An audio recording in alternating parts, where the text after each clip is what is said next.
ஹாய்ங்க.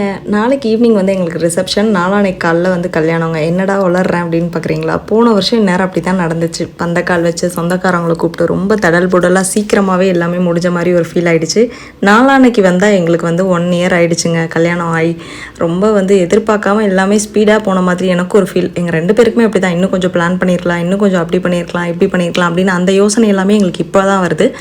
அதனால் வந்து பேபி ஷவர்னு ஒன்று நடக்கும்போது நம்ம இஷ்டத்துக்கு நமக்கு பிடிச்ச மாதிரி தான் நடக்கணும்னு சொல்லிட்டு தான் நாங்கள் வந்து கொஞ்சம் பிளானை வந்து தள்ளி போட்டிருக்கோம். இப்போ எங்கே போயிட்டுருக்கோம் அப்படின்னு பார்த்தீங்கன்னா வந்து மாமியார் வீட்டுக்கு தான் போகிறோம். அத்தை வீட்டுக்கு போய் ரொம்ப நாள் ஆச்சு, கிட்டத்தட்ட 1 மந்த் ஆகிடுச்சு. போகிற வழியில் லைட்டாக எழுதி குடிச்சிட்டு பிரேக்ஃபாஸ்ட்டும் முடிச்சுட்டு மார்னிங் 7 o'clock கிளம்பணும். கரெக்டாக ஒரு 10 o'clock போல் ரீச் ஆகிட்டோங்க. இந்த திண்டிவனம் ரோடு ரொம்ப சூப்பராக இருக்கும். ஆனால் இந்த டைம் மரம் ஃபுல்லாகவே வெட்டிட்டாங்க. நானும் ஊருக்கு வந்து ரொம்ப நாள் ஆகிடுச்சு. ஒரு வழியாக வந்து நாங்களும் ஊருக்கு ரீச் ஆகிட்டோம். அடுத்தடுத்த வீடியோஸில் வந்து ஆனிவர்சரிக்கு எங்கே போகிறோம், என்ன பண்ணுறோன்றதெல்லாம் நான் வந்து ஃபுல்லாக அப்லோட் பண்ணுறேன். ஆர்டர்ஸ் எல்லாமே ஒரு 2-3 டேஸ்க்கு அப்படியே ஹோல்ட் பண்ணி வச்சுருக்கேங்க. வந்தோன்னே ஆர்டர்ஸ் எடுக்கிறேன்.